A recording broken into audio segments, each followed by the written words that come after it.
Basically, what we did our SWOT analysis on was us trying to build our departments within our school, right, based on what we can do for that, based on our strengths, weaknesses, opportunity, and threats to go forward. So what we have here, just a quick video, is John F. Kennedy in '62 giving a speech that to try to motivate America to go to the moon, essentially to beat the Soviets there as the last frontier.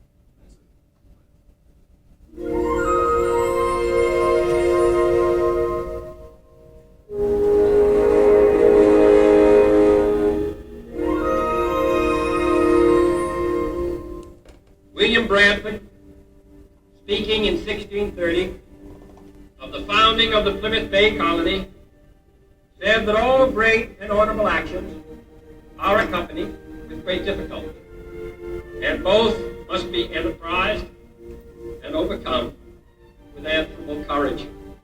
If this capsule history of our progress teaches us anything, it is that man in his quest for knowledge and progress is determined and cannot be deterred. The exploration of space will go ahead. Whether we join in it or not, we mean to be a part of it. We mean to lead it. For the eyes of the world now look into space, to the moon, and to the planets beyond. Our leadership in science and industry, our hopes for peace and security, our obligation to ourselves as well as others, all require us to make this effort, to solve these mysteries, to solve them for the good of all men. There is no strife, no prejudice, no national conflict in outer space as yet. Its hazards are hostile to us all. Its conquest deserves the best of all mankind. We choose to go to the moon. We choose to go to the moon.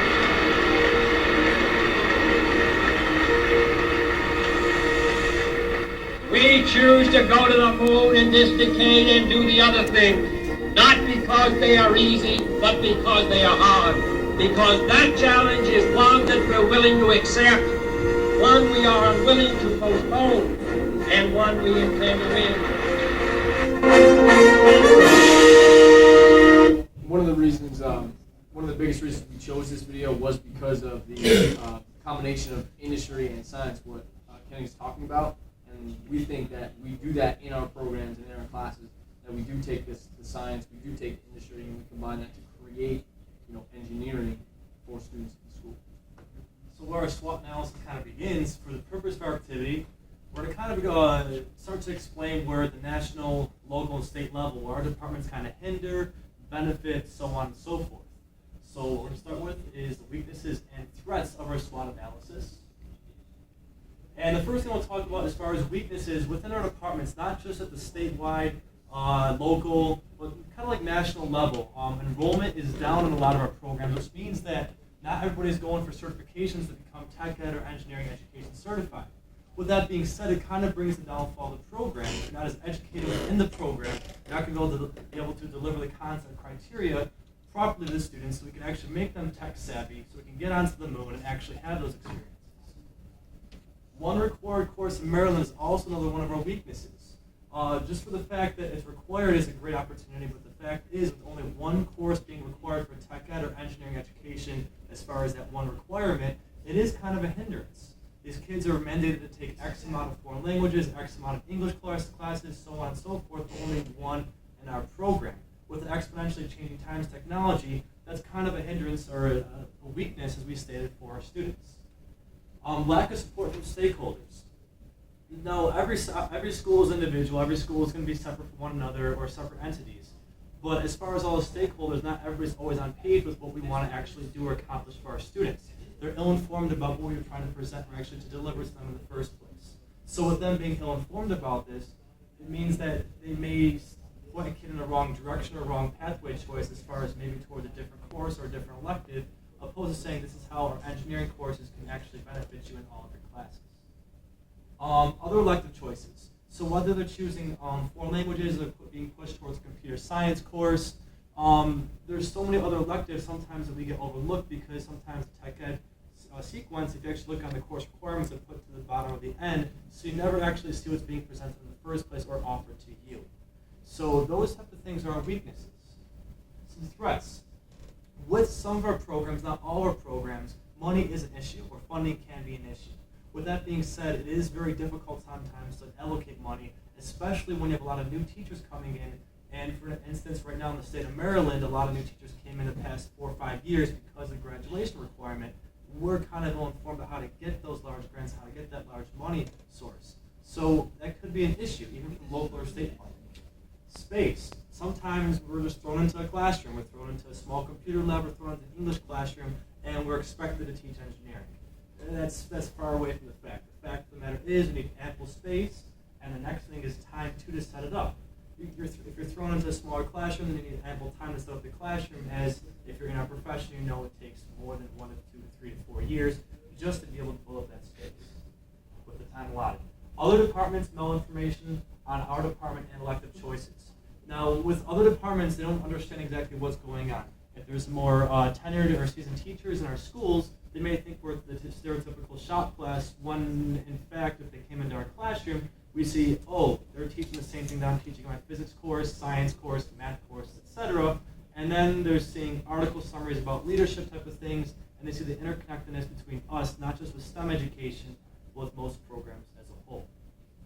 With the weaknesses and threats being posed, now we're going to move on to the positives and strengths of our SWOT analysis. So what we did for strengths and opportunity, we kind of, well, for strengths, we chose what we have as a, I guess you could say, a team teach, or if we were to go back to our individual departments. So number one is education at the bachelor's and master's level within technology education specifically, not a a basic education in it, and then we took a practice to be able to teach technology. It's not saying nothing's wrong with that, but we have years and years in specifically technology education being taught from some of the best professors on the East Coast that were pulled from different universities to SUNY Oswego, which went. Being able to differentiate instruction.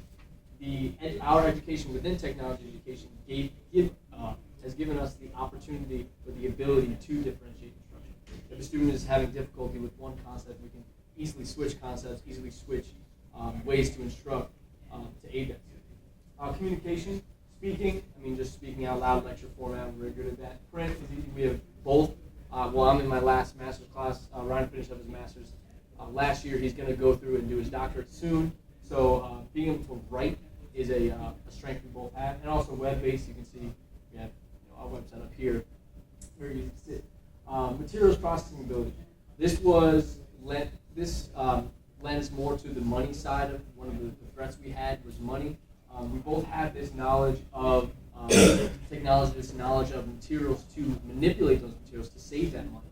Instead of buying pre-cut lumber, pre-cut material, pre-cut polymer, we can buy that large stock load and create what we need for the classroom, or get a grant and create from that stock load that we get. Time management is one thing we both are very good at. I will say I was actually speaking earlier, and I was really bad at it when I started in college. My first year of college, I really didn't do so well. But through learning time management skills and through using time management skills and passing them on to my students, I was able to graduate dean's list and things like that, get into the master's program, all that higher education. And then the last one, not to be a jab at anybody, but it is youth. We do have youth compared. And I think that gives us an advantage because students can see us as a closer age. They can see, okay, well, this guy, he's not that annoying, and he's kind of young. Maybe I could do that. Maybe I could learn from this guy. Maybe I could be what or do what he's doing. And then the opportunity, we have 3 of them. Our opportunity, the big opportunity, is expanding our department. We want to get it out there. We want to teach all the courses. We want to teach all the electives. We want to offer classes where students will take them and want to take them. Not just sitting there just because they have to in a 30 kids class, but sitting there and say, I want to be here, I'm ready to learn whatever comes through this class, I'm going to try to take in as much as I can. Availability of grants, that's an opportunity for us to get that money, to kind of knock out that threat of money and use the grants to our advantage and to the advantage of the students. And then one huge opportunity is the college credit, the allocation. Being able to connect with the community college, be able to connect with the university, and tell students at the end of this coursework, at the end of these 4 classes, at the end of these 3 classes, 5 classes, whatever it is, you will get this many credits towards a degree. You will get this many credits in this specific area, in this general area, in this coursework. So that was our SWOT analysis of kind of us, I guess you could say, of Ryan and I. So